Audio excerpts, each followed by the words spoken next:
ಕನ್ನಡ ವಾಹಿನಿಗೆ ಸ್ವಾಗತ. ಎಸ್ಎಸ್ಎಲ್ಸಿ ಫಲಿತಾಂಶ ಕುಸಿತಕ್ಕೆ ಶಿಕ್ಷಕರ ಕೊರತೆ ಜೊತೆಗೆ ಶಿಕ್ಷಕರ ಅಧಿಕಾರಿಗಳ ಬೇಜವಾಬ್ದಾರಿ ಕಾರಣ. ಉಮೇಶ್ ಕೆ ಮುದ್ನಾಳ್. ಯಾದಗಿರಿ ಜಿಲ್ಲೆಯ ಎಸ್ಎಸ್ಎಲ್ಸಿ ಫಲಿತಾಂಶ ಕುಸಿತಕ್ಕೆ ಶಿಕ್ಷಕರ ಕೊರತೆಯ ಜೊತೆಗೆ ಬೇಜವಾಬ್ದಾರಿಯ ಅಧಿಕಾರಿಗಳು, ರಾಜಕಾರಣಿಗಳ ಜೊತೆಗೆ ಶಿಕ್ಷಕರು ಕಾರಣವಾಗಿದ್ದಾರೆ ಎಂದು ಸಾಮಾಜಿಕ ಹೋರಾಟಗಾರ ಉಮೇಶ್ ಕೆ ಮುದ್ನಾಳ್ ಆರೋಪಿಸಿದ್ದಾರೆ. ಈ ಕುರಿತು ಹೇಳಿಕೆ ನೀಡಿರುವ ಅವರು, ಎಲ್ಲರೂ ಕೂಡ ಸೇರಿ ಜಿಲ್ಲೆಯ ಮಾನ ಮರ್ಯಾದೆ ಹರಾಜು ಹಾಕ್ತಾ ಇತ್ತು. ಇದು ಬದಲಾಗಬೇಕು, ಆದರೆ ಕಠಿಣ ಕ್ರಮ ಕೈಗೊಳ್ಳಬೇಕಾದ ಅಗತ್ಯವಿದೆ ಎಂದರು. ಅಧಿಕಾರಿಗಳು ಎಸಿ ರೂಮಿಗೆ ಸೀಮಿತವಾಗಿದ್ದರೆ ರಾಜಕಾರಣಿಗಳು ಕೇವಲ ತಮ್ಮ ಪರ್ಸೆಂಟೇಜ್ಗೆ ಸೀಮಿತವಾಗಿದ್ದಾರೆ ಎಂದು ಆರೋಪಿಸಿರುವ ಅವರ ಇದರ ದುರ್ಲಾಭ ಪಡೆದುಕೊಂಡ ಶಿಕ್ಷಕರು ಸರಿಯಾಗಿ ಶಾಲೆಗೆ ಹೋಗದೆ ಕೆಲಸ ಮಾಡದೆ ಕರ್ತವ್ಯ ದ್ರೋಹ ಎಸಗುತ್ತಿದ್ದಾರೆ. ಜಿಲ್ಲೆಯಲ್ಲಿ ಬಹುತೇಕ ಶಿಕ್ಷಕರ ಕೊರತೆ ಇದೆ. ಇದರ ಮಧ್ಯೆ ಕಳೆದ ವರ್ಷ ಹೊರ ಜಿಲ್ಲೆಯ ಶಿಕ್ಷಕರನ್ನ ವರ್ಗಾವಣೆ ಮಾಡಿ ವರ್ಗಾವಣೆ ದಂಧೆಯಲ್ಲಿ ದುಡ್ಡು ಮಾಡಿಕೊಂಡು ರಾಜಕಾರಣಿಗಳು ಕೂಡ ಇದಕ್ಕೆ ಹೊಣೆಗಾರರು ಎಂದು ಅವರು ಆರೋಪಿಸಿದರು.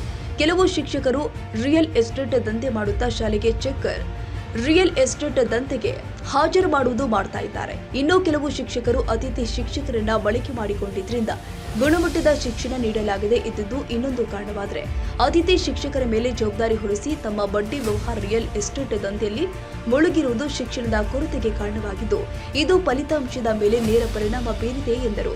ಕೆಲವು ಶಿಕ್ಷಕರು ಗ್ರಾಮೀಣ ಪ್ರದೇಶದ ಶಾಲೆಯನ್ನ ಆಯ್ಕೆ ಮಾಡಿಕೊಂಡು ಕೇವಲ ಧ್ವಜಾರೋಹಣ ದಿನಗಳಿಗೆ ಅತಿಥಿಗಳಂತೆ ಶಾಲೆಗೆ ಬಂದು ಝೆಂಡಾ ಏರಿಸಿ ಪೇಪರ್ ಮೆಂಟ್ ಹಂಚಿ ಹೋಗ್ತಾರೆ. ಆಯಾ ಶಾಲೆಯ ಮಕ್ಕಳಿಗೆ ಶಿಕ್ಷಕರು ಯಾರು, ಅತಿಥಿಗಳು ಯಾರು ಎಂಬುದೇ ಗೊತ್ತಿಲ್ಲ. ಇನ್ನುಳಿದಂತೆ ಇವರು ಯಾವುದೇ ಪಾಠ ಪ್ರವಚನ ಮಾಡದೆ ತಮ್ಮ ವೈಯಕ್ತಿಕ ಕೆಲಸಕ್ಕೆ ನಿರತರಾಗಿದ್ದಾರೆ. ಇಂತಹ ಶಾಲೆಗಳಿಗೆ ಆಕಸ್ಮಿಕ ಭೇಟಿ ನೀಡಿ ಅವರ ಮೇಲೆ ನಿಯಂತ್ರಣ ಸಾಧಿಸಬೇಕು. ಪರಿಶೀಲನೆ ಭಯ ಉಂಟಾದರೆ ಶಿಕ್ಷಕರು ಸರಿಯಾಗಿ ಕೆಲಸ ಮಾಡ್ತಾರೆ. ಈ ಕಾರಣಕ್ಕೆ ಶಾಲೆಗಳಿಗೆ 3 ಬಾರಿ ಬಯೋಮೆಟ್ರಿಕ್ ಹಾಜರಾತಿ ಅಳವಡಿಸಬೇಕು. ಶಾಲೆಗೆ ಚಕ್ಕರ್ ಹಾಕುವ ಶಿಕ್ಷಕರ ಮೇಲೆ ಶಿಸ್ತು ಕ್ರಮ ಕೈಗೊಳ್ಳಬೇಕು ಮತ್ತು ಶಿಕ್ಷಕರ ಮೊಬೈಲ್ಗೆ GPS ಮಾನಿಟರಿಂಗ್ ಮಾಡಬೇಕು. ಹೀಗಾದಾಗ ಶಿಕ್ಷಕರು ಸರಿಯಾಗಿ ಕೆಲಸ ಮಾಡಲು ಸಾಧ್ಯವಾಗುತ್ತೆ ಎಂದರು. ಕೈತುಂಬಾ ಸಂಬಳ ಕೊಟ್ಟರು ಕೆಲಸ ಮಾಡುತ್ತಾರೋ ಇಲ್ಲವೋ ಎಂಬುದನ್ನು ನೋಡುತ್ತಿದ್ರೆ ಫಲಿತಾಂಶ ಹಳ್ಳ ಹಿಡಿಯುತ್ತೆ ಎಂದು ಜಿಲ್ಲಾಡಳಿತಕ್ಕೆ ಎಚ್ಚರಿಕೆ ನೀಡಿದ್ದಾರೆ. ಸರ್ಕಾರಿ ಶಾಲೆಯಲ್ಲಿ ಕೃಷಿ ಕೂಲಿ ಕಾರ್ಮಿಕರ ಬಡವರ ಮಕ್ಕಳೇ ಓದ್ತಾರೆ.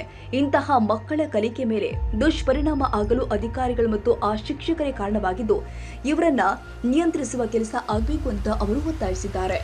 SLC ಪರೀಕ್ಷೆಯಲ್ಲಿ ಕೊನೆಯ ಸ್ಥಾನಕ್ಕೆ ಬಂದಿರತಕ್ಕಂಥ ಯಾದಗಿರಿ ಜಿಲ್ಲೆಯ ಮರದಿ ಹಾಳು ಮಾಡಿರ್ತಕ್ಕಂಥ ರಾಜಕಾರಣಿಗಳು ಮತ್ತು ಅಧಿಕಾರಿಗಳು ದಿವ್ಯ ನಿರ್ಲಕ್ಷ್ಯ ಕಾರಣ. ಪ್ರತಿ ವರ್ಷ ಕೊನೆಯ ಸ್ಥಾನಕ್ಕೆ ಬರ್ಲಿಕ್ಕೆ ಇದಕ್ಕೆಲ್ಲ ಮೂಲ ಕಾರಣ ಶಿಕ್ಷಕರ ಕೊರತೆ. ವಿಶೇಷವಾಗಿ ಅದರಲ್ಲಿ ಏನಾದರೂ ಇದಿರತಕ್ಕಂಥ ಶಿಕ್ಷಕರು, ಕೆಲವರು ಶಿಕ್ಷಕರು ರಿಯಲ್ ಎಸ್ಟೇಟ್ ದಂಧೆ ಮಾಡ್ತಾರೆ, ಬಡ್ಡಿ ವ್ಯವಹಾರ ಮಾಡ್ತಾರೆ, ಕೆಲವರು ಹೋಗೋದಿಲ್ಲ. ಕೆಲವೊಂದು ಇಂಟೀರಿಯರ್ ಏರಿಯಾಕ್ಕೆ ಬೇಕಂತ ಮೇಲಧಿಕಾರಿಗೆ ದುಡ್ಡು ಕೊಟ್ಟು ಪ್ಲೇಸ್ ಹಾಸ್ಕೊಂಡು ಶಾಲೆಗೆ ಹೋಗೋದೆ ಇಷ್ಟೆಲ್ಲಕ್ಕೆ ಕಾರಣ ಆಗ್ಯದ. ಇದಕ್ಕೆ ರಾಜ್ಯ ಸರ್ಕಾರ ಮತ್ತು ಜಿಲ್ಲಾಡಳಿತ ದಿವ್ಯ ನಿರ್ಲಕ್ಷ್ಯನ ಕಾರಣ. ನಮ್ಮ ಜಿಲ್ಲೆಯ ಕೊನೆಯ ಸ್ಥಾನಕ್ಕೆ ಕಳಿಬೇಕಾಗಿರ್ತಕ್ಕಂಥದ್ದು ಈ ಅಧಿಕಾರಿಗಳ ಮೇಲೆ ಕಠಿಣ ಕ್ರಮ ಕೈಗೊಳ್ಳಬೇಕು.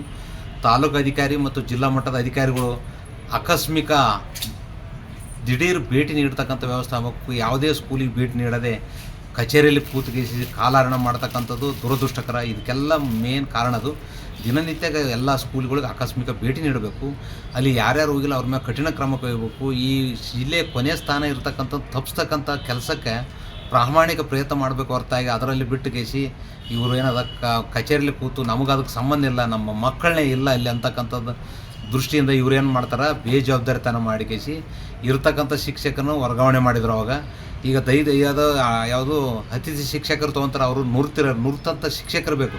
ಒಬ್ಬೊಬ್ರು ಇಬ್ಬರು ತೊಗೊಂಡ್ರೆ ಪರವಾಗಿಲ್ಲ, ಅಲ್ಲಿ ಒಬ್ಬರನ್ನ ಇವ್ರನ್ನೇ ತುಂಬಿ ಕೇಸಿ ಅವ್ರ ಮ್ಯಾಗೆ ಬಿಟ್ಟು ಇವ್ರೇನದಂದ್ರೆ ಯಾವಾಗಲೇ ಸಿಟಿಯಲ್ಲೇ ಕಚೇರಿಯಲ್ಲೇ ತಿರುಗಾಡ್ತಕ್ಕಂಥ ವ್ಯವಸ್ಥೆ ಅದ. ಕಚೇರಿಯಲ್ಲಿ ತಿರುಗಾಡಬಾರ್ದು. ಇವ್ರದ್ದು ಏನು ಕೆಲಸದಲ್ಲಿ ಎಲ್ಲ ಕಡೆಗೆ ಏನದ, ಶಾಲೆಯಲ್ಲಿ 3 ಸಮಯ ಮುಂಜಾನೆ, ಬೆಳಿಗ್ಗೆ, ಮಧ್ಯಾಹ್ನ, ಸಾಯಂಕಾಲ 3 ಟೈಮ್ GPS ಫೋಟೋ ತೊಗೊಂಡು ಕೇಸಿ ಇವರಿಗೆ ತಾಲೂಕಾ ಆಡಳಿತ ಅಧಿಕಾರಿ BO ಮತ್ತು DDP ಮಾನಿಟ್ರ್ ಮಾಡ್ತಕ್ಕಂಥ ಕೆಲಸ ಮಾಡಬೇಕು. ಇವ್ರು ಮಾಡದಿರೋದಕ್ಕೆ ಈ ಟೈಪ್ ಆಗಿರ್ತಕ್ಕಂಥದ್ದು. ಶಾಲೆಗಳಲ್ಲಿ ಮೂಲಭೂತ ಸೌಕರ್ಯ ಕೂಡ ಇಲ್ಲಿ ಒಂದು ದಿವಸ ಪ್ರತಿಭಟನೆ ಮಾಡೋಂಥ ವ್ಯವಸ್ಥೆ ಆಗ್ಯದ. ಸ್ವಾತಂತ್ರ್ಯ ಸಿಕ್ಕಿ 75 ವರ್ಷ ಆದರೂ ಕೂಡ ಶಾಲೆಯಲ್ಲಿ ಮೂಲಭೂತ ಸೌಕರ್ಯಕ್ಕೆ ನಾವು ಪ್ರತಿಭಟನೆ ಮಾಡಬೇಕಾಗ್ಯದ.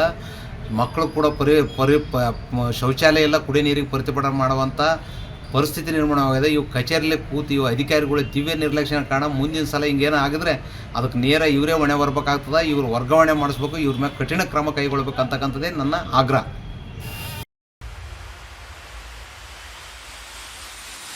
ತಾಜಾ ಸುದ್ದಿಗಾಗಿ MTV ನ್ಯೂಸ್ 24/7ಗೆ ಸಬ್ಸ್ಕ್ರೈಬ್ ಮಾಡಿ ಮತ್ತು ಬೆಲ್ ಐಕಾನ್ ಅನ್ನು ಒತ್ತಿ ತಪ್ಪದೇ ಲಿಂಕ್ ಶೇರ್ ಮಾಡಿ.